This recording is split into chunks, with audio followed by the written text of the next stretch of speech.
ایک مرتبہ میرے نبی نے فرمایا جبریل ذرا یہ بتاؤ تم کسی نہ کسی کی شکل میں آتے ہو، کبھی صدیق اکبر کی شکل میں آتے ہو، کبھی عمر فاروق کی شکل میں آتے ہو، کبھی عثمان غنی کی شکل میں آتے ہو، کبھی مولا علی کی شکل میں آتے ہو، اے جبریل اپنی اصلی صورت تو دکھا دو، اپنا اصلی شکل تو دکھا دو۔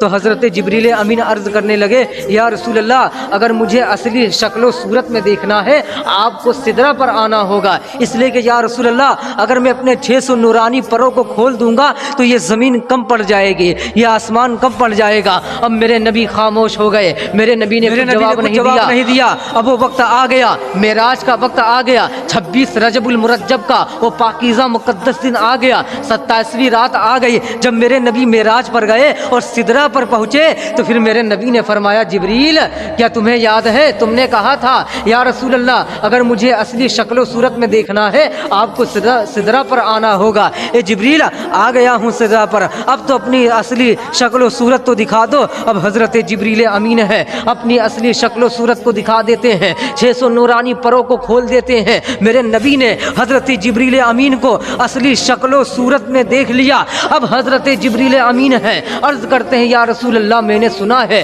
اللہ تبارک و تعالیٰ نے اپنی رحمت کے 70,000 پردے آپ کے چہرے پر ڈال رکھے ہیں، یا رسول اللہ ان 70,000 پردوں کو ہٹا دیا جائے اور اصلی صورت کو دکھا دیا جائے، اصلی شکل کو دکھا دیا جائے۔ اب ذرا غور کریں، حضرت جبریل نے کہا تھا یا رسول اللہ مجھے اصلی شکل و صورت میں دیکھنا ہے آپ کو سدرہ پر آنا ہوگا۔ اب ادھر میرے نبی نے فرمایا جبریل کیا تمہیں یاد ہے تم نے کہا تھا اگر مجھے اصلی شکل و صورت میں دیکھنا ہے تو یا رسول اللہ آپ کو سدرہ پر آنا ہوگا۔ میرے نبی نے فرمایا جبریل اگر مجھے اصلی شکل و صورت میں دیکھنا ہے آپ کو سدرہ کے پار آنا ہوگا۔ سنیوں نے پکار کر کے کہا جہاں جبریل کی حد ختم ہوتی ہے وہاں سے مصطفیٰ کی حد شروع ہو جاتی ہے۔